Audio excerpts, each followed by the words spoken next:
Bismillahirrahmanirrahim. Assalamualaikum warahmatullahi wabarakatuh.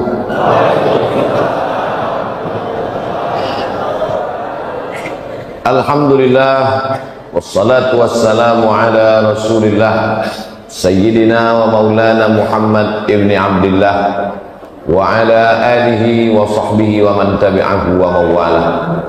Yang sama-sama kita hormati Bapak dan Lanut, Bapak Camat, alim ulama, tokoh masyarakat, hadirin hadirat, jamaah fardu subuh.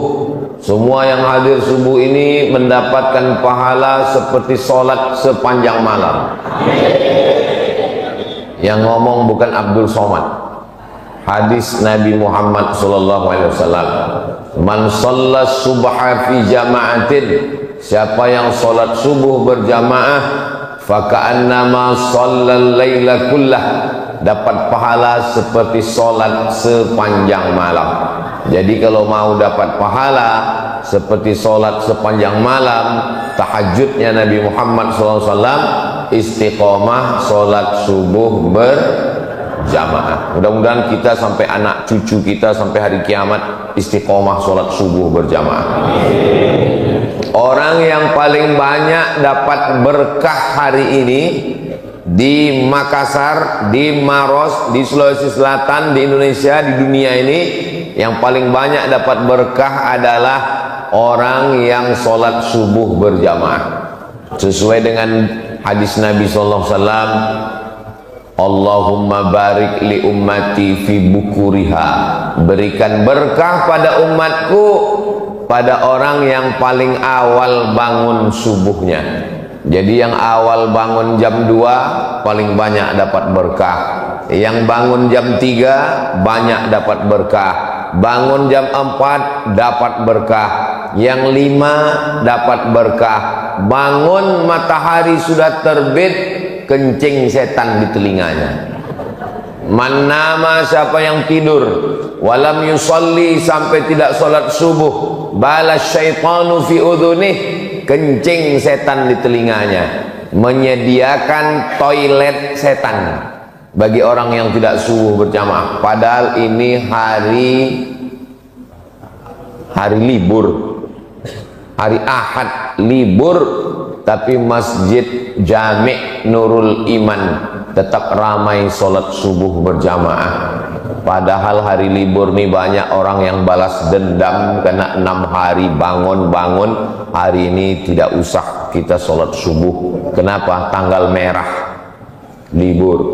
Nah, ini membuktikan kebaikan yang luar biasa.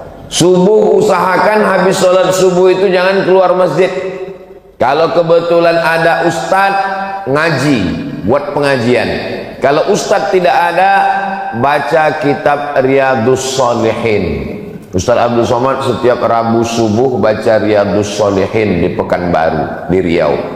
Kami ustadz di Masjid Jami' Nurul Iman nggak ada kitabnya. Ada kitab Riyadhus Shalihin. Mana itu? Ustadz kok tahu? Saya lihat tadi. Ada kitab Riyadhus Shalihin. Bacakan hadis 1, hadis 2, hadis 3. Yang tidak tahu tanya sama ustaz. Fas'alu ahla dzikri in kuntum la ta'lamun. Usahakan habis sholat subuh ngaji. Tidak ada ustaz, baca kitab. Tidak ada yang bisa baca kitab, baca Quran. Baca Quran tidak bisa, pejamkan mata, berzikir. Afdalul zikri fa'lam annahu la ilaha illallah. Sampai jam berapa? Sampai jam 6.26. Dari mana waktu 6.26 itu? Terbit matahari haram sholat, tergelincir matahari haram sholat, tenggelam matahari haram sholat. Kenapa 3 waktu itu tidak boleh sholat? Karena menyerupai perbuatan musyrik jahiliyah Lata, Uzza, Manat, Hubal, Jibti, Taghut, Naham.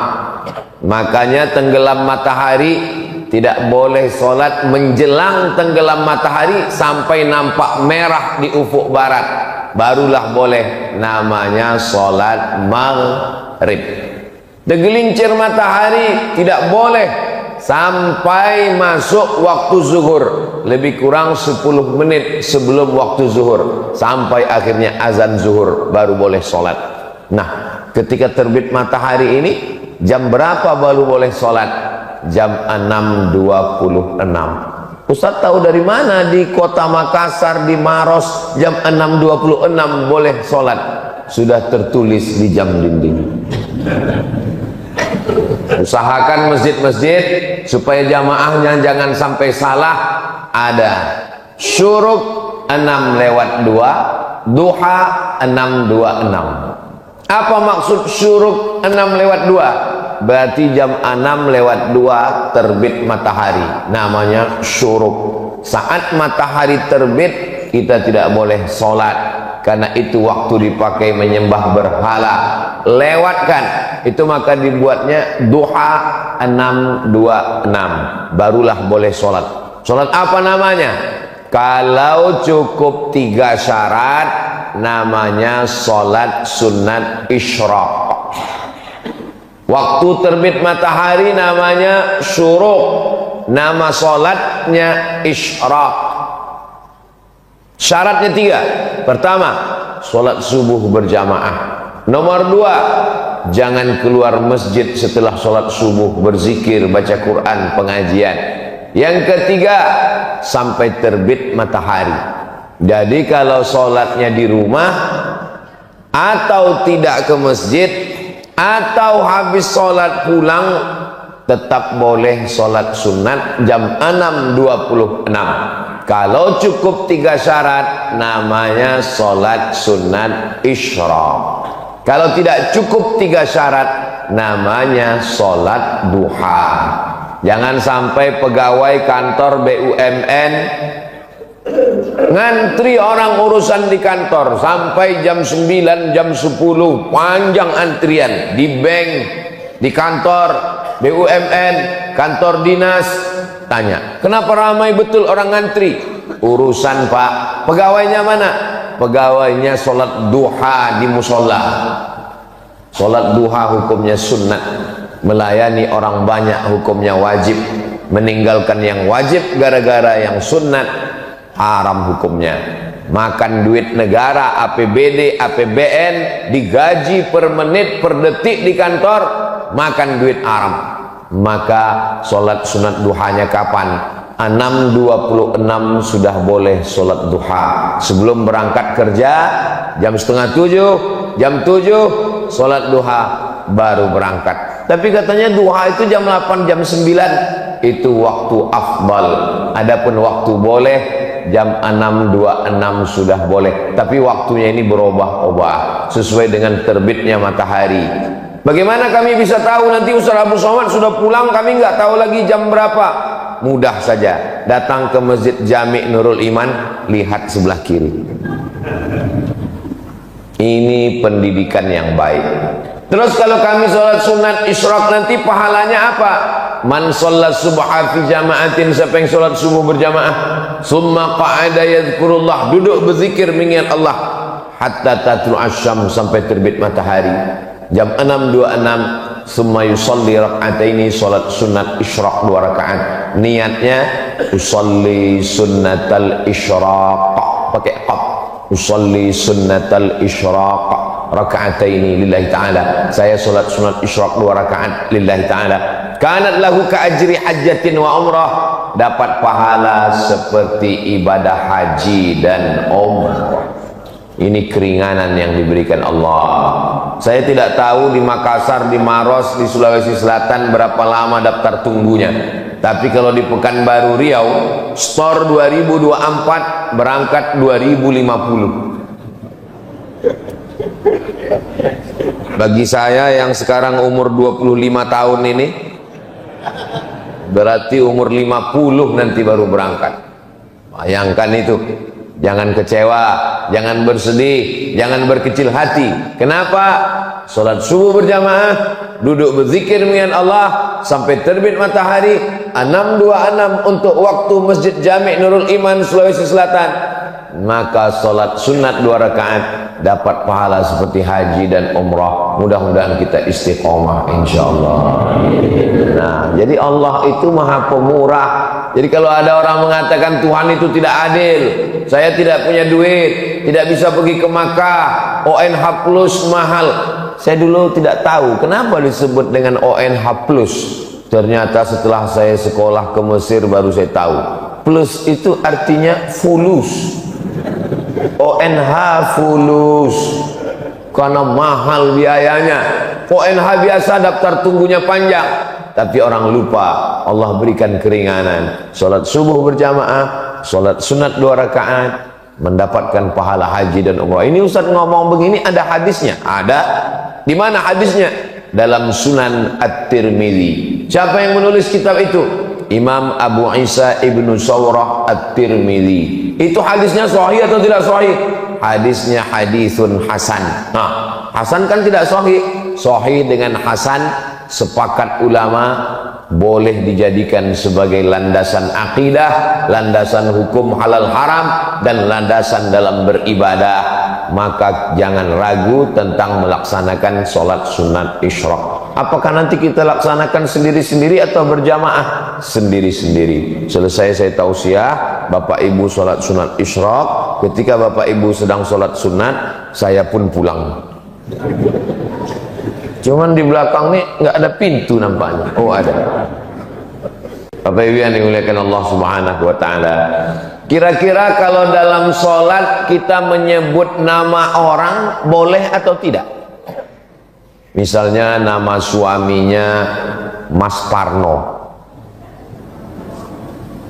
Disebutnya nama suaminya Allahumarham Mas Parno. Apakah sholatnya batal? Menyebut nama orang dalam sholat tidak batal, tapi menyebut satu kata yang bukan bahasa Arab batal. Allahu Akbar. Datang orang ngetuk pintu, tuk tuk tuk, sedang sholat, batal. Atau waktu sedang sujud,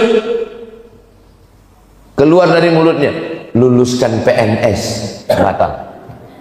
Karena keluar bahasa yang bukan. Tapi kalau nama orang tidak batal. Mana dalilnya menyebut nama orang tidak batal? Buka kitab biografi Imam Ahmad bin Hanbal, Imam Hambali, Imam mazhab yang keempat, Imam Hanafi, Imam Maliki, Imam Syafi'i, Imam Hambali. Imam Hambali mendoakan Imam Syafi'i dalam sholatnya arba'ina sanah, 40 tahun. Apa bunyi doanya? Allahumma firli wali walidayya wali Muhammad bin Idris Asy-Syafi'i. Ya Allah, ampunkan saya, ampunkan orang tua saya, dan ampunkan dosa guru saya Muhammad bin Idris Asy-Syafi'i. Itu dalil tidak batal menyebut nama orang dalam sholat. Ustaz, ya, kalau nyebut nama pacar Pak Ustaz, pacaran haram, melakukan hubungan yang haram, dikemas dengan yang halal. La talbisul haqqa bil batil. Jangan campurkan yang hak dengan yang batil. Mudah-mudahan anak-anak muda kita selamat dari pacaran, insyaallah. Selamat dari zina, selamat dari hubungan yang tidak dihalalkan Allah Subhanahu wa ta'ala. Tapi ada orang yang namanya disebut dalam sholat, memang dia sebagai rukun sholat. Kalau tidak disebut, maka batal sholat. At-tahiyatul mubarakatus salawatut thayyibatu lillah. Assalamu alayka ayuhan nabiyyu wa rahmatullahi wa barakatuh. Wassalamu alayna wa ala ibadillahi salihin. Ashhadu an la ilaha illallah wa ashhadu anna muhammadar rasulullah. Tiba-tiba kantong bergoyang, handphone berbunyi. Assalamualaikum warahmatullahi. Ya, halo, sebentar ya. Batal sholat menurut mazhab Syafi'i. Kenapa batal sholat? Karena dia lupa mengucapkan Allahumma salli ala sayyidina Muhammad wa ala ali sayyidina Muhammad. Sependek-pendek sholawat. Tapi kata Syekh Ali Jum'ah, guru besar usul fiqih, mantan mufti Mesir, ulama Al-Azhar, kata beliau, solawat yang paling afdal, solawat yang ada nama Ibrahimnya, disebut dengan solawat Ibrahimiyah. Allahumma salli ala Sayyidina Muhammad wa ala ali Sayyidina Muhammad kama sallaita ala Sayyidina Ibrahim wa ala ali Sayyidina Ibrahim.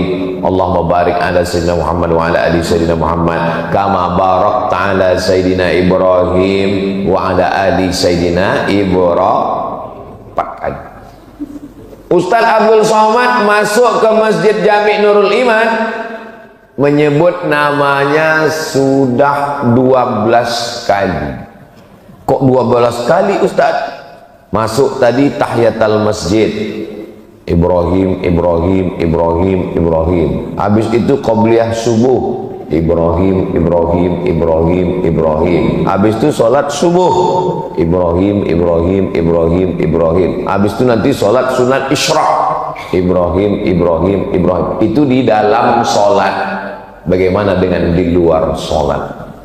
Sayang saya dengan ayah saya, dengan ibu saya, belum ada saya sebut namanya. Tapi nama dia sudah kita sebut, kama sallaita ala Sayyidina Ibrahim wa ala ali Sayyidina Ibrahim kama barakta ala Sayyidina Ibrahim wa ala ali Sayyidina Ibrahim.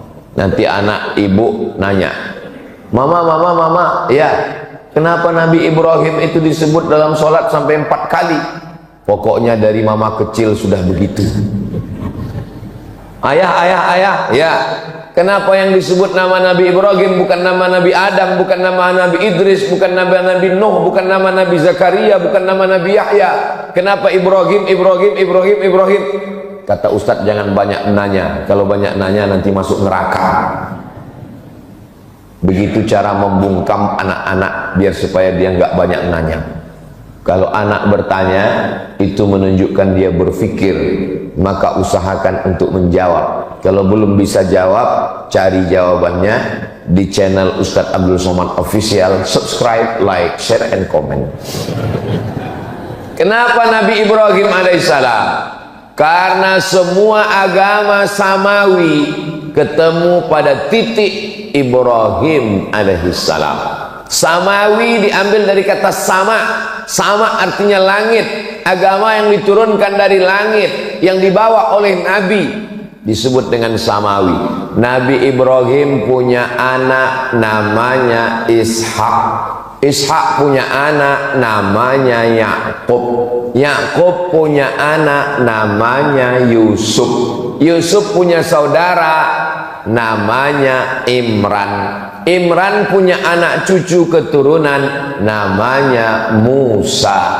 Agama yang dibawa oleh Nabi Musa adalah agama Islam, tapi dirubah oleh orang Yahudi. Mereka sebut nama agama sekaligus suku mereka dengan suku Yahudi. Enggak Pak Ustadz, itu sekarang negaranya bukan Yahudi, namanya Israel. Apa beda Yahudi sama Israel? Nabi Ibrahim punya anak namanya Ishak. Ishak punya anak namanya Yakub. Yakub namanya 2. Satu Yakub, satu lagi Israel. Maka anak cucu keturunan Yakub disebut dengan Bani Israel. Isra artinya hamba, El artinya Tuhan.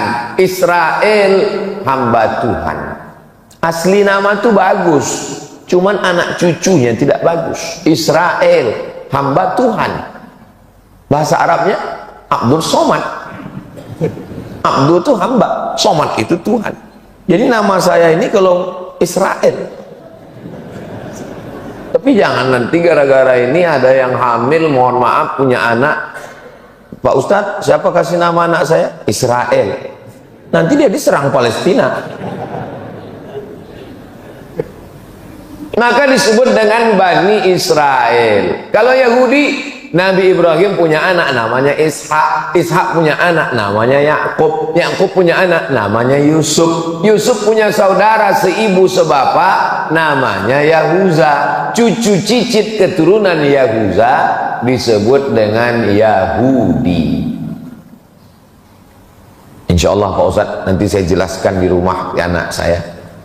Papa, apa beda Yahudi dengan Israel? Nabi Ibrahim punya anak terus, kasih apa aja namanya, ujung-ujungnya Yahudi. Nah, begitu syaranya.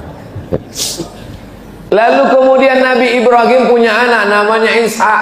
Ishak punya anak namanya Yakub. Yakub punya anak namanya Yusuf. Yusuf punya saudara semua. Itulah yang disebut dalam Al-Quran. Inni ra'aitu ahada asyara kaukaba. Saya melihat 11 bintang. Wasyamsa wal qamar, matahari dan bulan. Ra'aituhum li sajidin. Saya melihat 11 bintang tambah matahari dan bulan bersujud kepada saya. Apa arti mimpinya itu? Ternyata arti mimpinya 11 bintang, 11 saudara. Matahari ayah, bulan ibu, 11 bintang, 11 orang saudara. Yusuf ditambah ayah dan ibunya datang menemui Nabi Yusuf alaihissalam. Saat itu Nabi Yusuf sebagai Perdana Menteri Mesir. Maka mimpi ini luar biasa, ada takwilnya. Ustadz, saya selalu mimpi Pak Ustadz. Mimpi apa? Mimpi menang judi online. Pasti sebelum tidur main slot. Mudah-mudahan kita selamat dari judi. Sekarang main judi luar biasa. Dari mana modalnya main judi online? Ada pinjaman online, pinjol. Mudah-mudahan anak-anak kita, berapa banyak ibu-ibu, bapak-bapak tiap bulan dapat tagihan-tagihan. Ternyata bapaknya tidak main judi, ibunya tidak, tapi anaknya main handphone. Padahal sudah dikunci pakai cap jempol. Rupanya bapaknya tertidur, dipakai jempolnya. Hati-hati Pak, kalau bisa ibu bapak tidur pakai sarung tangan. Saudara yang dimuliakan Allah Subhanahu wa ta'ala. Nah, keturunan dari saudara Nabi Yusuf tadi melahirkan dari Yahuza cucu cicit keturunan namanya Imran. Imran punya istri namanya Hannah. Imran laki-laki punya istri namanya Hannah. Menikah Imran dengan Hannah, lahir anak perempuan namanya Maryam. Maryam punya anak laki-laki namanya Isa.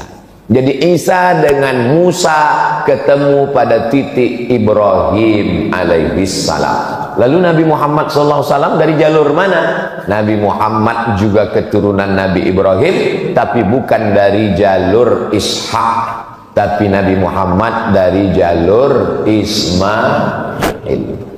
Muhammad SAW anak Abdullah, anak Abdul Muttalib, anak Hashim, anak Abdi Manaf, anak Qusay, keturunan Adnan, cucu cicit Ismail, anak Nabi Ibrahim alaihissalam. Maka tiga nabi ini, Nabi Musa, Nabi Isa, Nabi Muhammad SAW bertemu pada kakek yang terdekat, Ibrahim alaihissalam. Saya ini keturunan Nabi. Bagus.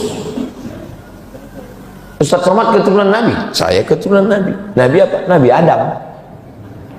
Kalau ada di sini orang yang mengaku saya bukan keturunan Nabi Adam, mohon maaf, berarti keturunan monyet. Bukan kata saya, kata Charles Darwin, teori evolusi. Karena kata dia, dunia ini awalnya nggak ada manusia, tapi lalu kemudian monyet berevolusi menjadi manusia. Salah satu cirinya adalah ada bulu di badannya. Saya lihat berbulu badan saya, berarti saya dari monyet. Na'udzubillah. Kita tidak evolusi dari monyet.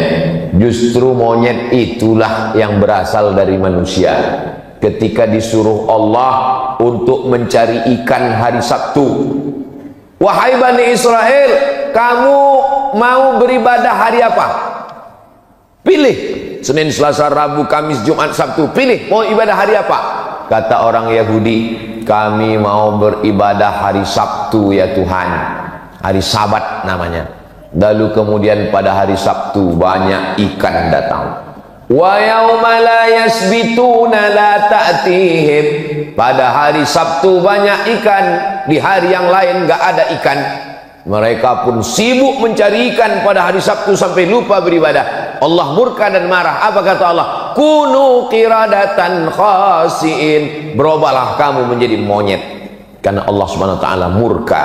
Itu maka disebut Yahudi Israel yang ada sekarang itu adalah keturunan-keturunan monyet, karena tidak ada akal hati perasaannya.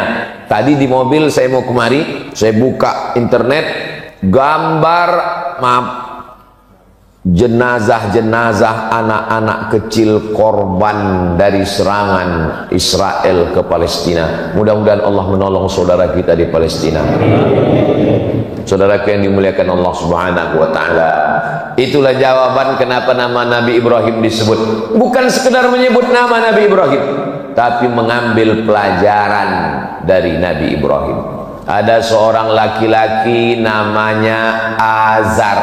Siapa namanya? Azar. Azar ini kerjanya membuat patung.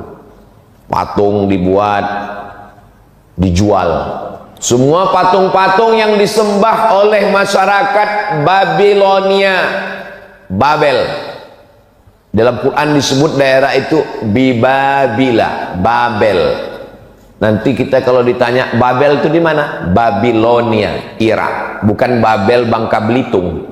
Itu di samping Pulau Sumatera. Di Sumatera Selatan, Palembang. Ini Babel, Babilonia, Irak.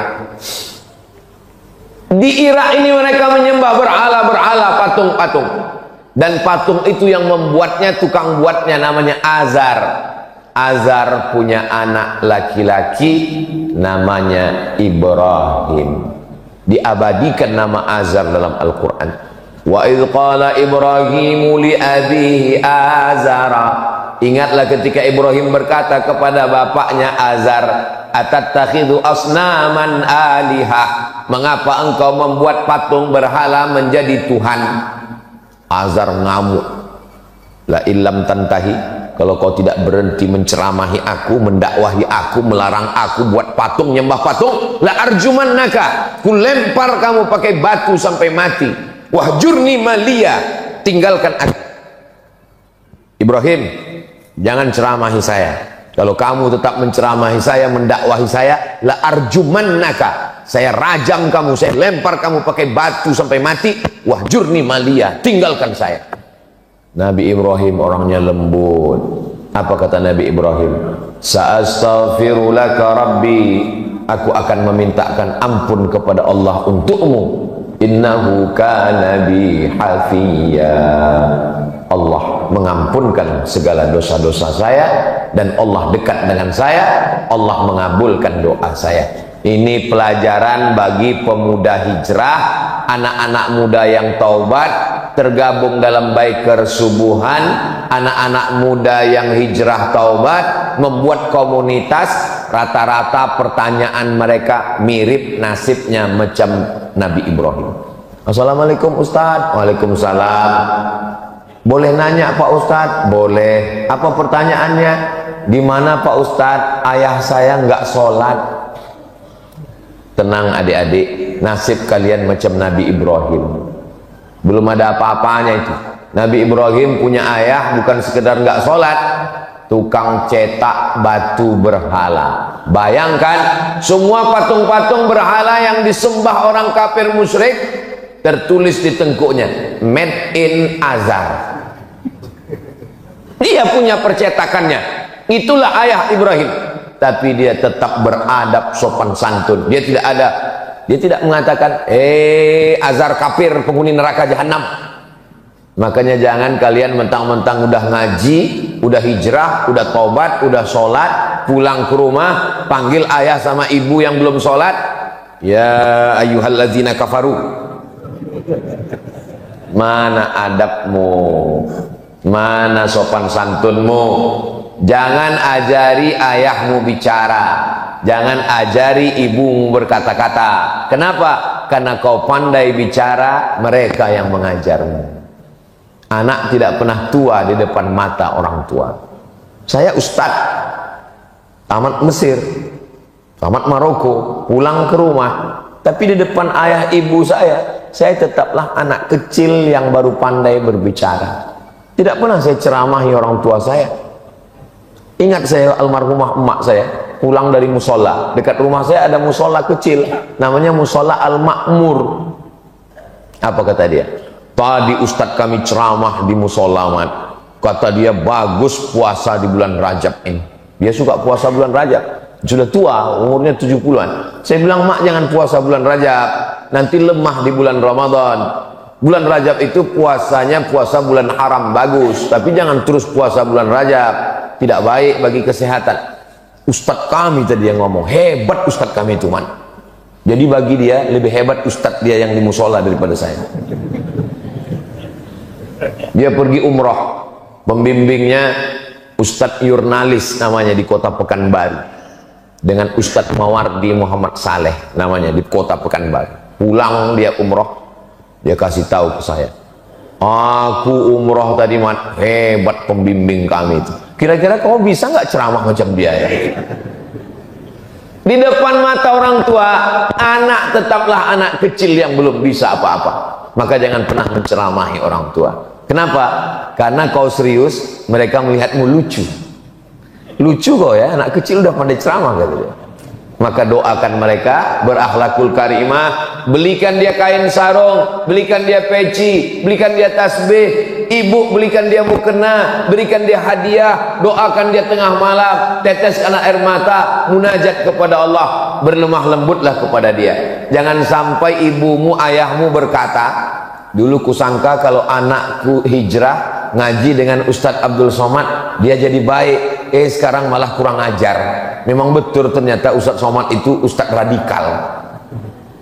Saya mau anak-anak muda setelah dia taubat, setelah dia hijrah, Masya Allah ternyata hadir Baiker Subuhan itu, datang bawa bendera, luar biasa. Ini ibu-ibu yang mau cari calon menantu Baiker Subuhan.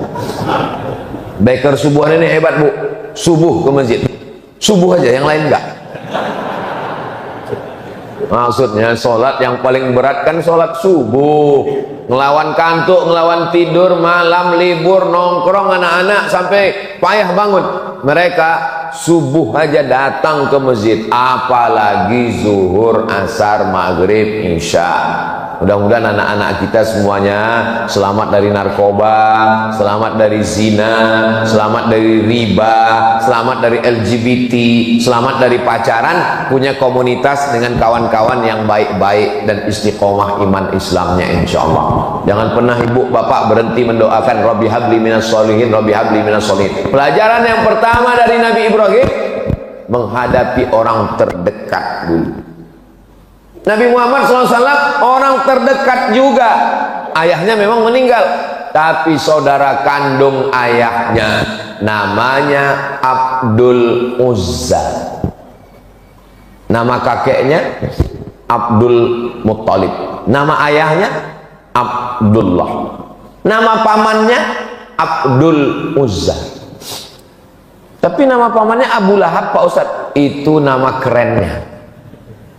Makanya kalau kenalan sama orang tanya dulu, nama siapa? Abdul Somad. Nama keren Uas.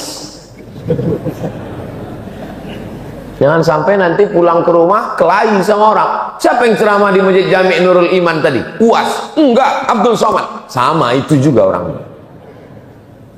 Abdul Uzza. Tapi orangnya ganteng. Kalau dia datang seperti api yang menyala. Maka yang sekarang sering ngomong, menyala abangku, menyala seperti api yang menyala. Bahasa Arabnya api yang menyala itu lahab, maka disebut dia dengan Abu Lahab. Makanya kalau ada di tempat kita orang ganteng tapi nggak pernah ke masjid, berarti saya nggak ada ngomong begitu. Di Pekanbaru ada, saya lewat di jalan, ada rumah makan, mampir rumah makan Abu Lahab. Haram ini pakai nama Abu Lahab, ternyata ujungnya pakai P, lahap, bukan B. Kalau lahap makan, maksudnya makan, kalau di situ lahap. Nggak tahu rumah makan itu sudah buka atau tutup. karena takut orang mampir. Tarmihim bihijaratin min sijil. Bapak Ibu yang dimuliakan Allah Subhanahu wa taala, ujian pertama pemuda hijrah, orang tua. Jangan sampai kurang ajar dengan orang tua. Lembutlah kepada mereka. Wa in jahadaka ala an tusyrika bima laisa laka bihi ilmun. Kalau ayahmu ibumu memaksamu untuk beribadah kepada yang bukan Allah, mempersekutukan Allah, maksa buat dosa, kamu nih baju kamu seperti baju nenek-nenek, buat malu, buka jilbabmu, buka hijabmu, lihat nih baju mama seperti mak lampir. Jangan lawan, tetap lemah lembut. Apakah boleh diikut orang tua yang kufur? Tidak boleh. Wa sahibhuma fid dunya ma'rufa, tapi tetap bergaul dengan baik. Bagi yang sudah masuk Islam, saudaranya, ayahnya, kakaknya, adiknya, ibunya belum Islam, jangan kasar. Ini mau dekat hari raya kurban, sapi kita sudah ada 9. Ustaz kok tahu? Itu sudah penuh 8 sapi, 10 sapi sudah, masih ada 20, masih ada 12 sapi lagi. Masya Allah, tabarakallah. Mudah-mudahan sebelum sampai tanggal 10 Zulhijjah itu daftar sudah penuh semua, insya Allah. Amin. Waktu rapat antara panitia kurban, alhamdulillah Bapak Ibu, masjid kita tahun ini ada kurban sapi dan ada kambing. Siapa yang kambing? Saya kambing, saya kambing. Semua ngaku sapi dan kambing, berkurban sapi dan kambing. Fasalli, salatlah li rabbika, kepada Allah, wanhar, dan berkurbanlah. Ujian yang pertama, korban perasaan menghadapi ayah bernama Azab. Selesai. Kenapa ujian saya berat Pak Ustaz? Ada orang yang dilahirkan dari keluarga santri, ayahnya kiai, ayahnya Andre Guruta, ibunya perempuan yang solihah. Sedangkan Nabi Ibrahim saja diuji, apalagi kita. Kalau ada orang tuamu tidak baik, berarti ujianmu seperti ujian Nabi Ibrahim. Berarti menurut Allah engkau mampu menghadapinya, karena Allah tidak memberikan ujian lebih daripada kemampuanmu. La yukallifullahu nafsan illa wus'aha. Maka ridho dengan takdir yang diberikan Allah. Selesai ujian pertama, masuk ujian yang kedua. Nabi Ibrahim alaihissalam berhadapan dengan orang yang menyembah bulan, matahari. Masih ada orang sekarang menyembah bulan. Masih ada orang sekarang yang menyembah bulan. Buktinya, siapa yang lahir bulan Mei, jangan usaha di laut, cocoknya di darat. Ini termasuk menyembah bulan. Laki-laki dengan perempuan hampir nikah gara-gara percaya sama penyembah bulan, nggak jadi nikah. Kamu nikahnya bulan apa?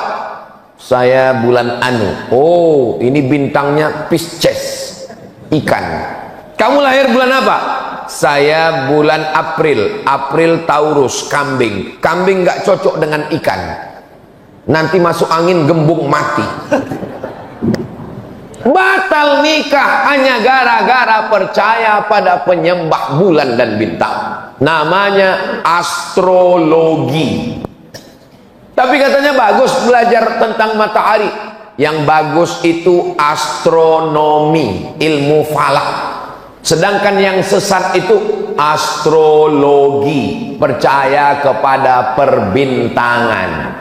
Dulu orang kalau baca majalah, ramalan bulan depan. Alhamdulillah, kita tidak percaya sama ramalan. Kita hanya percaya kepada Allah. Bismillahirrahmanirrahim. La haula wala quwata illa billah. Ternyata astrologi ini sudah ada sejak zaman Nabi Ibrahim alaihissalam.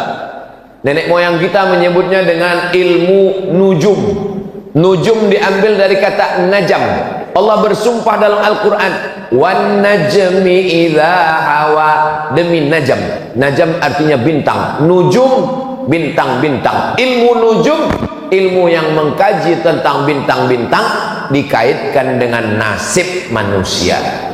Ini hukumnya syirik, karena lebih percaya kepada bintang daripada kepada Allah.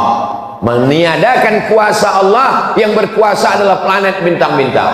Dalam Islam diajarkan la ilaha illallah. Tidak ada itu kuasa bintang-bintang bisa mempengaruhi nasib manusia. Nabi Ibrahim berhadapan dengan orang astrologi, penyembah bintang-bintang. Ada dalam Al-Quran. Ada dalam Al-Quran. Falamma ra'al qamara bazighan qala hadza rabbi. Ketika dia melihat bulan, dia katakan, oh bulan Tuhan. Falamma afala qala la uhibbul afilin. Ketika bulan hilang, berarti dia bukan Tuhan. Falamma ra'a asy-syamsa bazighatan qala hadza rabbi. Ketika muncul matahari, oh ini Tuhan. Hadza akbar, ini lebih besar daripada bulan. Falamma afalat, ketika dia hilang, berarti dia bukan Tuhan. Banyak orang mengartikan ayat ini mengatakan Nabi Ibrahim sedang mencari Tuhan. Lihatlah perjalanan Ibrahim mencari Tuhan. Dia lihat bintang, dia sangka Tuhan. Dia lihat matahari, dia sangka Tuhan. Nabi Ibrahim bukan filosof. Yang mencari Tuhan itu ahli filsafat. Aristoteles, Demokritos, Sokrates, Thales, itu yang mencari Tuhan. Sedangkan nabi-nabi tidak pernah mencari Tuhan. Nabi Ibrahim tidak pernah mencari Tuhan. Allah yang memperkenalkan diri kepada nabi-nabi. Ma'rifah namanya, perkenalan Allah kepada nabinya. Lalu apa maksud Nabi Ibrahim melihat matahari bulan? Dia mau mengajar para astrologi itu bahwa nasibmu bukan ditentukan oleh matahari, tidak ditentukan oleh bulan lahir, tapi ditentukan oleh Allah Subhanahu wa ta'ala. Kasihan sekali kalau ada orang tua masih percaya astrologi. Lahir anaknya, kata pakar astrologi, anak kamu beruntung karena lahirnya bulan penuh. Bulan sedang penuh 30, berarti anakmu ini rezekinya penuh. Lahir anak kedua pas bulan sabit, ini pembawa sial. Kan kasihan sekali. Akhirnya anak yang bulan penuh dikasih uang penuh, uang jajan penuh, sekolah penuh, akhirnya dipakai main judi. Anak yang bulan sabit dikasih uang sedikit, dia serius belajar. Setelah dewasa, apa yang terjadi? Kecemburuan sosial. Anak yang dikasih uang sedikit cerita cucu-cucu kelahi gara-gara orang tua tidak adil. Itu kakak saya disekolahkan sampai S1, S2, S3, S teler, S cendol, S doger, S bandung. Sementara adiknya tamat SMP karena dianggap sialan, nggak perlu disekolahkan. I'dilu baina auladikum, bersikap adillah kamu di antara anak-anak kamu. Ittaqullah, wahai bapak dan ibu, takutlah kepada Allah, jangan curang, bersikap adillah kepada anak-anak, jangan percaya astrologi. Nggak jadi nikah gara-gara ramalan perbintangan. Tidak adil pada uang jajan anak gara-gara ramalan. Mau ikut TNI, Angkatan Darat, Angkatan Laut, Angkatan Udara, Polisi, BUMN, ASN, nggak jadi gara-gara ramalan. Kamu lahirnya bulan apa? Saya lahirnya bulan April. Oh, April ini lambangnya kambing. Cita-cita mau jadi apa? Mau ikut Pak Dan Lanut, Angkatan Udara. Nggak bisa, karena kambing nggak bisa terbang. Yang cocok jadi Angkatan Udara ini hanya, nggak tahu ya, nggak hafal semua bintang. Kamu lahirnya bulan apa? Saya lahirnya lambang ikan. Ini cocok Angkatan Laut. Apa ini? Ini khurafat, tahayul, bohong, mitos semuanya. Islam datang membersihkan pikiran kita dari itu semua. Kita hanya percaya kepada Allah Subhanahu wa ta'ala. La ilaha illallah. Kalau kita berusaha berhasil, bersyukur kepada Allah, alhamdulillah. Kalau kurang berhasil, berarti Allah ingin menjadikan kita orang yang sabar. Setelah kita berikhtiar, bismillahi tawakkaltu 'alallah, serahkan pada Allah. La haula wala quwata illa billah. Selesai menghadapi ujian yang kedua, masuk ujian yang ketiga. Ini sampai ujian yang keberapa nih Pak Ustadz? Pokoknya sampai jam 6.26. Siap nggak siap sejarah Nabi Ibrahim ini? Pokoknya jam 6.26 kita sholat. Dari tadi Ustadz ngeliat ke atas terus ngeliat jam. Itu ada jam. Inilah hebatnya Masjid Jami' Nurul Iman. Jamaahnya bisa tenang karena jamaah bisa ngeliat jam. Ustadznya juga tenang karena ngeliat jam. Jadi dibuat jam itu dua arah, satu untuk jamaah, satu untuk ustadz. Tolong masjid-masjid yang ada di Sulawesi Selatan, yang ada di Sabang sampai Papua, di Malaysia, Brunei Darussalam, dimanapun berada, tiru penempatan jam di Masjid Jami' Nurul Iman. Jamaahnya tahu waktu, ustadznya juga tahu waktu. Karena di beberapa tempat ada jam sampai 3, tiga-tiganya mati, lupa ganti baterai. Khotib sampai. Tapi saya pernah ceramah di Masjid Pekanbaru Riau. Itu di meja itu dikasih lampu 3, hijau, kuning, merah. Saya tanya panitia, Pak panitia, ini meja Dewan Hakim Musabaqah Tilawatil Quran lupa dicopot? Bukan Pak Ustadz, ini bukan MTQ. Memang sengaja kami pasang karena banyak ustadz yang lupa berhenti kalau ceramah. Jadi dipasang. Kalau udah lewat waktu hidup lampu kuning. Itu maka Ustadz Abdul Somad kalau ceramah semua jamaah sudah tahu 60 menit berakhir. Karena tidak semua orang nyaman. Dia mau pergi ke kantor, dia ada urusan, mau masak nasi sarapan anak, mau lepas suami pergi kerja. Akhirnya pas datang ke masjid, yang pertama dalam pikirannya ngelihat Ustadz, kapan berakhir penderitaan ini? Nah, ujian yang ketiga, Nabi Ibrahim berhadapan dengan umat penyembah berhala. Ada patung makhluk hidup, binatang, serangga, yang besar yang kecil. Ketika semua mereka sedang pergi ke kebun korma, Nabi Ibrahim menghancurkan berhala itu, dihancurkannya semua, dipecahkannya, diambilnya kampak, digantungkannya di berhala yang paling besar, ditinggalkannya satu. Pulang dari manen kurma, mereka lihat Tuhan-Tuhannya hancur. Tuhan jadi hantu. Hancur semua.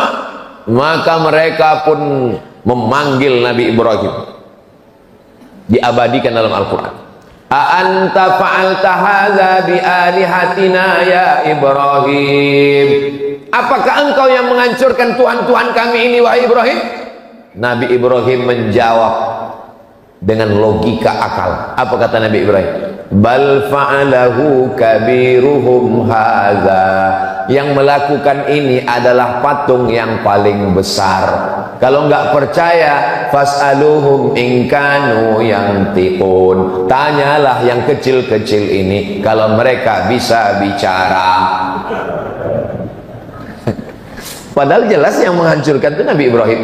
Nabi Ibrahim ingin mengajak mereka menggunakan akalnya. Karena mereka punya otak, punya pikiran, punya akal, tapi tidak pernah dipakai. Diajak bicara, nggak mau. Dihancurkan, ditunjukkan.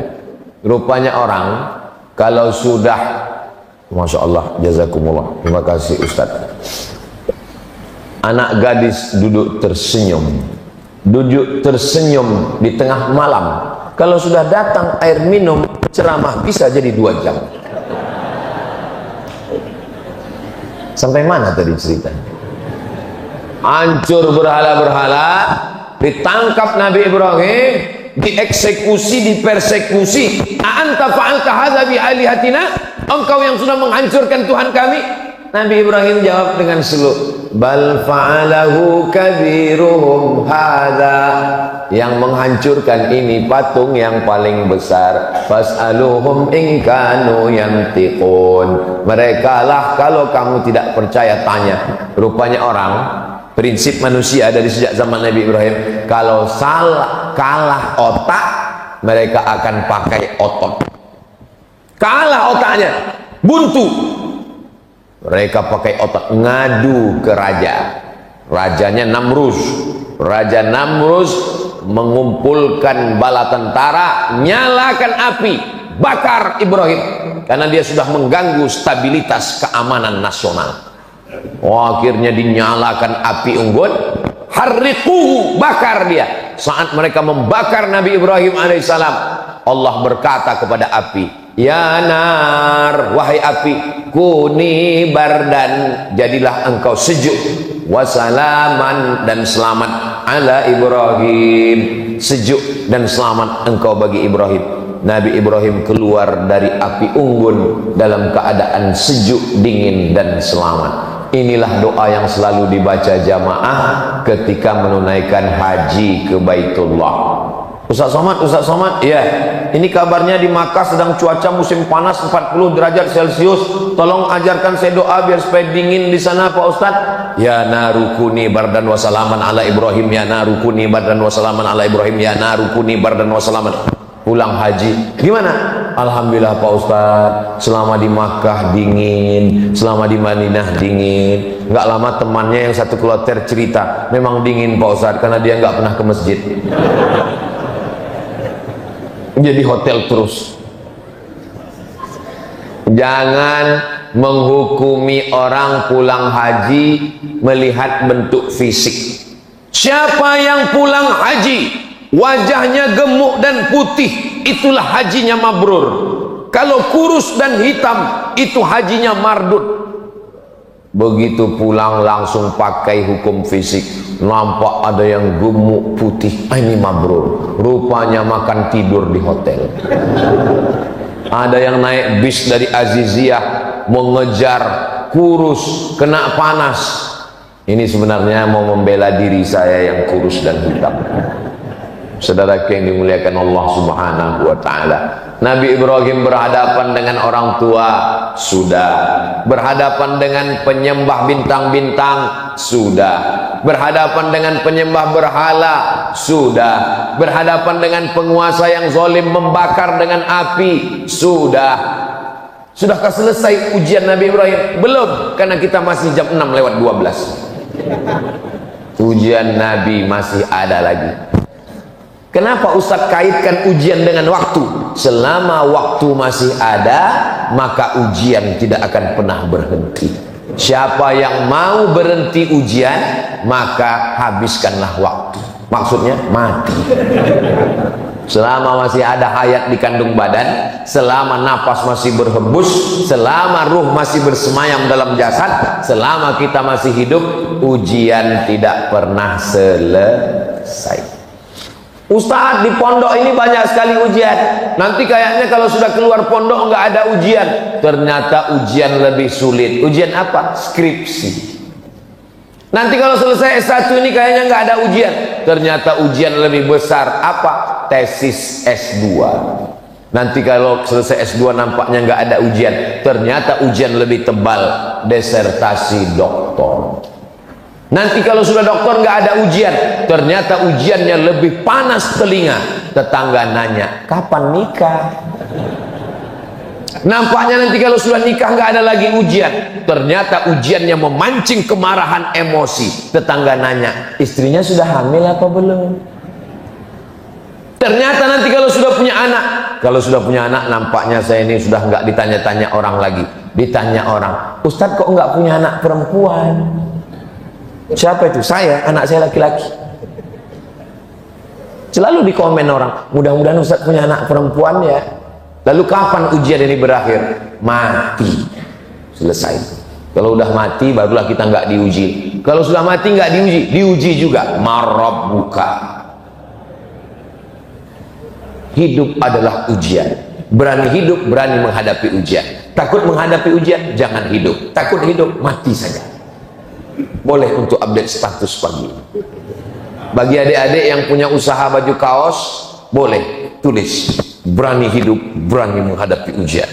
Takut menghadapi ujian, jangan hidup. Takut hidup, mati saja. Jadi supaya orang kalau lihat baju kaos kita bagus juga. Tapi baju kaos yang model begini jangan dibawa sholat ke masjid Jami' Nurul Iman. Nanti orang sholat di belakang lihat, betul juga. Nah, Nabi Ibrahim diuji lagi. Selagi masih hidup diuji. Menikah dengan perempuan namanya Sarah. Sarah tidak mengandung. Apa kata tetangga? Ajuzun aqim. Ajuz, perempuan tua. Aqim, mohon maaf, yang tidak punya anak. Mandul, diejek. Akhirnya Nabi Musa, Nabi Ibrahim pindah ke Mesir. Dari Babilonia pindah ke Palestina. Di Palestina nikah dengan Sarah. Sarah tidak punya anak, pindah ke Mesir. Di Mesir ada seorang perempuan menjadi pembantu. Perempuan ini awalnya anak bangsawan, anak orang kaya, bangsawan. Bangsawan itu artinya bangsa yang hidup di awan, tinggi di atas. Terjadi peperangan, akhirnya anak perempuan bangsawan ini ditawan, dijadikan budak, dijual di pasar budak, dibeli oleh Sarah. Kata Sarah, kamu nikah dengan suami saya supaya suami saya punya anak. Itulah cerita asal muasal Sarah. Jadi bukan Nabi Ibrahim yang mencari-cari, WhatsApp, enggak. Sarah yang menyuruh Hajar menikah, melayani suaminya supaya lahir seorang anak. Rupanya doa Nabi Ibrahim dikabulkan Allah. Doanya diabadikan dalam Quran. Rabbi habli minas solihin, Rabbi habli minas solihin, Rabbi habli minas solihin. Lahirnya anak, seorang anak pada umur Nabi Ibrahim, dalam tafsir Ibnu Katsir 86 tahun. Bapak, ada di antara bapak yang umur 86 tahun? Kalau ada umur 86 tahun masih gendong anak, itulah Nabi Ibrahim alaihissalam. Saya sarankan ke adik-adik kalian kalau bisa cepat nikah, jangan lama-lama. Tamat kuliah, kerja, ada modal untuk beli mahar, Quran dan seperangkat alat sholat dan uang panai, nikah. Jangan tunggu lama-lama. Kenapa? Nanti kalau kalian lama nikah, pas gendong anak kecil, orang nanya, cucu ya Pak? Ustaz kau tahu? Saya pernah kena. Saya gendong Sami, datang dia, cucu ya Pak? Kepala kau cucu saya bilang. Untung istri saya nggak dengar. Nah, jadi Nabi Ibrahim alaihissalam berdoa. Nabi Ibrahim Khalilullah, kekasih Allah, kesayangan Allah, bapaknya nabi-nabi, cucu cicitnya jadi nabi, berdoa 86 tahun baru dikabulkan Allah. Datang jamaah, Ustaz, kenapa doa saya belum juga dikabulkan Allah? Saya bilang Nabi Ibrahim berdoa 86 tahun, Nabi Musa berdoa 40 tahun, Nabi Muhammad berdoa 16 bulan baru pindah arah kiblat dari Masjidil Aqsa ke Masjidil Arab. Kamu berdoa kapan? Subuh tadi. Siapa kita? Ini banyak orang sekarang berdoa ini bukan meminta tapi memaksa. Kita berdoa ini minta, kalau Allah kasih, alhamdulillah. Nggak dia kasih, kita minta terus. Ini banyak orang maksa, ya Allah tolong kabulkan, kalau enggak awas. Apa ini? Sama anak-anak muda ini kalau berdoa, ya Allah aku jatuh cinta kepadanya, jadikan dia jodohku. Kalau dia bukan jodohku, jadikan dia jodohku. Kalau dia sudah punya jodoh, matikan jodohnya. Apa ini? Bagaimana kita memaksa Allah Subhanahu wa ta'ala? Yang namanya berdoa itu meminta, memohon dengan suara yang lirih, mengangkat tangan, meneteskan air mata. Betapa sakitnya hati saya, Pak Ustaz. Saya yang ngantar dia ke kampus, yang menemani pendaftaran, tapi giliran wisuda yang lain. Kau mesti husnuzon, kau mesti kuat tegar. Allah ingin memberikan perempuan yang lebih cantik, yang lebih putih, yang lebih solihah. Mana dia Pak Ustaz? Ustaz pula dipaksa. Apa ini anak-anak muda ini? Makanya anak-anak biker subuhan tidak begitu. Kalau dia sedang galau, dia gas terus sampai ke pantai Losari. Saudara yang dimuliakan Allah Subhanahu wa ta'ala, Saya kaji ini subuh ini supaya kita sadar, semakin dekat dengan Allah semakin tinggi keimanan, ujian itu banyak. Betul Pak Ustadz. Dulu saya sebelum tobat, waktu masih mabuk, waktu masih sakau, hidup saya nyaman aja Pak Ustadz. Sekarang begitu hijrah, begitu bergabung dengan biker subuhan, pas ngaji, pertama kali sholat Pak Ustadz hilang sendal, sholat yang kedua hilang helm.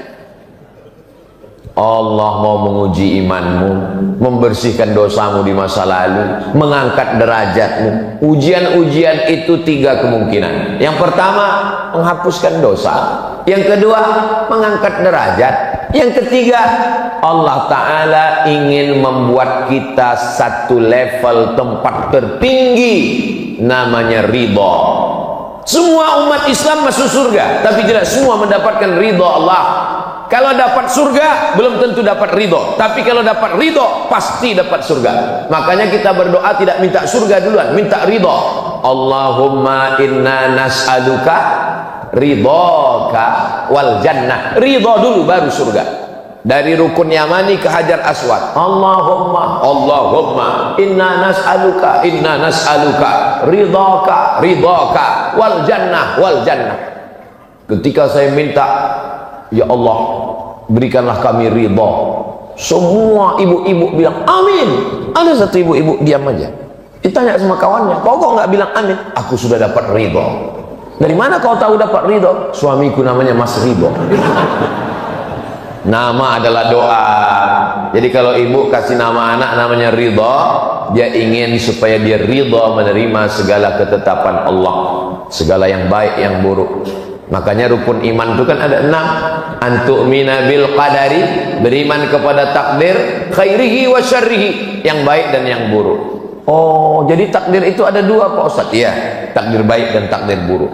Betul-betul sesuai dengan saya dan suami Pak Ustadz. Maksudnya Bu, saya bagi suami saya ini takdir baik dia Pak Ustadz, tapi dia bagi saya itu takdir buruk saya Pak Ustadz.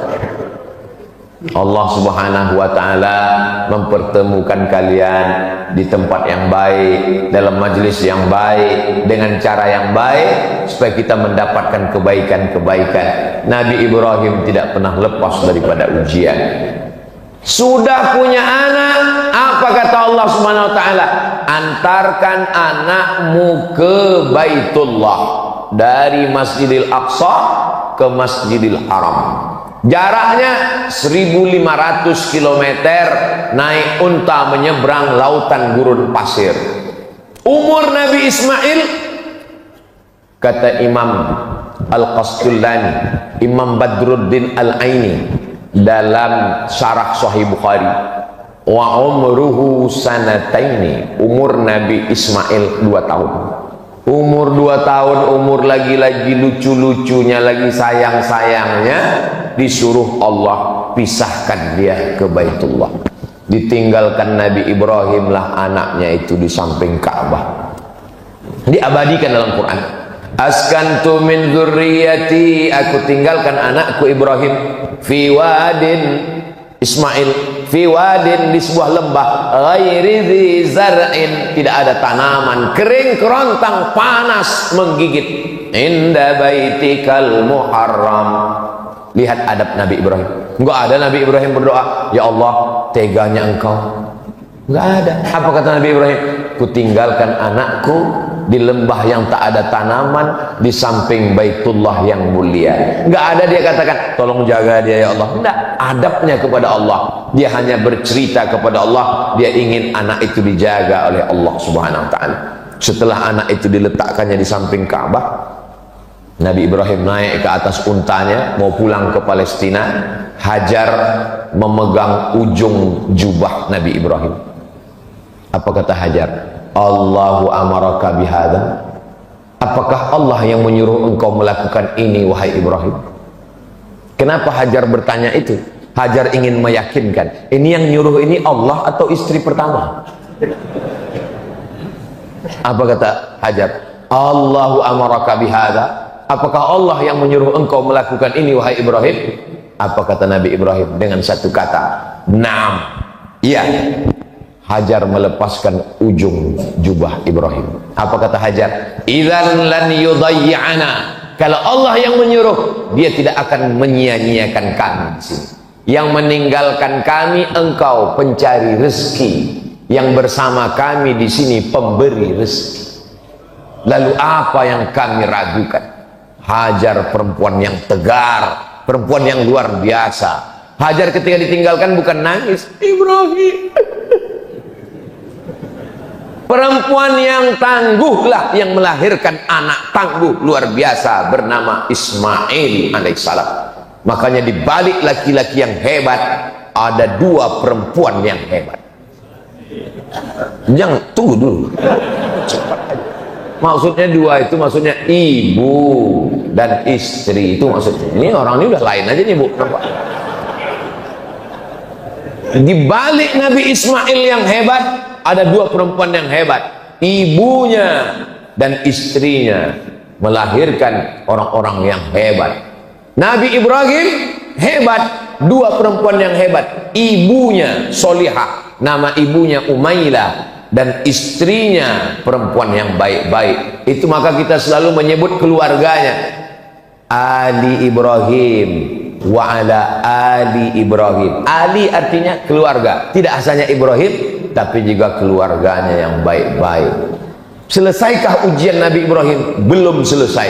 Masih ada ujian menyembelih anak, masih ada ujian membangun Ka'bah, masih ada ujian memanggil jamaah haji. Tapi waktu kita sudah sampai 626. Jangan kemana-mana, kita lanjutkan setelah yang satu ini. Jamaah yang dimuliakan Allah Subhanahu Wa Taala, intinya selagi masih ada waktu, ujian tidak pernah akan datang berhenti. Kita siap menghadapi ujian hidup. Bapak Ibu siap menghadapi ujian hidup? Mau nggak siap dia datang juga. Memangnya kalau kita bilang saya nggak siap Pak Ustaz, memangnya datang malaikat membawa, ini ada ujian, kamu siap apa enggak? Kalau kamu siap saya kasih, kalau enggak saya kesana dulu ya. Nggak ada begitu, mau siap nggak siap tetap. Maka kuatkan diri dengan sholat. Allahu Akbar, serahkan kepada Allah. Inna sholati wa nusuki wa mahyaya wa mamati lillahi rabbil alamin. Sholat, zikir, baca Quran itu menguatkan pundak bahu kita untuk menghadapi ujian-ujian. Tapi saya tidak mengatakan saya yang ceramah, saya yang paling siap. Tidak. Doakan Bapak Ibu semua supaya Ustadz Abdul Somad punya hati yang kuat menerima ujian dari Allah Subhanahu. Kita ini kuat kalau saling mendoakan. Kita tidak pernah berpisah. Walaupun saya akan pulang besok pagi ke Sumatera, ke Riau, tapi kita tetap bersama dalam doa, saling mendoakan. Mudah-mudahan kita semuanya istiqomah, mati husnul khatimah. Anak-anak kita semuanya soleh dan solehah. Rezeki kita berkah sehingga kita bisa berhaji ke Baitullah. Ala hadhihi niyah al-Fatihah. A'udzu billahi minasy syaithanir rajim. Bismillahirrahmanirrahim. Alhamdulillahi rabbil alamin. Arrahmanir rahim. Maliki yaumiddin. Iyyaka na'budu wa iyyaka nasta'in. Ihdinas siratal mustaqim. Siratal ladzina an'amta 'alaihim ghairil maghdubi 'alaihim waladdallin. Amin. Allahumma salli ala Sayyidina Muhammad wa ala ali Sayyidina Muhammad kama sallaita ala Sayyidina Ibrahim wa ala ali Sayyidina Ibrahim. Allahumma barik ala Sayyidina Muhammad wa ala ali Sayyidina Muhammad kama barakta ala Sayyidina Ibrahim wa ala ali Sayyidina Ibrahim. Allahumma ja'alna sabirin sabura Ibrahim. Jadikan kami orang yang sabar seperti kesabaran Nabi Ibrahim menerima segala ujian-Mu ya Allah. Allahumma ja'alna minal aqwiya quwwata Ibrahim. Jadikan kami orang-orang yang kuat, yang tegar seperti kekuatan ujian menghadapi ujian hidup Nabi Ibrahim alaihissalam. Ya Qawiyyu ya Matin, Engkau yang maha kuat, gagah perkasa. Qawi imanana, kuatkan iman kami. Wa sahih ajsadana, sehatkan badan kami. Wa ja'alna minar rasyidin, jadikan kami orang yang lurus, lurus hatinya, lurus pikirannya, lurus kata-katanya, lurus lurus perbuatannya. Rabbana hab lana minas sholihin, jadikan anak kami anak-anak yang soleh seperti solehnya Nabi Ismail alaihi salam, seperti solehnya Nabi Ishaq alaihi salam. Allahumma ja'al zaujatina minas sholihat, jadikanlah pasangan hidup kami istri-istri yang solihah, allati tu'inu imanana, yang menolong iman kami, seperti solihahnya Sarah, seperti solihahnya Hajar yang menolong iman Nabi Ibrahim alaihissalam. Rabbana fir lana dzunubana, ampunkan dosa kami, wali abaina, ayah kami, wali ummahatina, ibu kami, wali azwajina, pasangan hidup kami, wali dzurriyyatina, anak keturunan kami, wali man hadarana, semua jamaah yang hadir pada subuh yang penuh berkah ini ya Allah. Allahumma khtim lana bi husnil khatimah.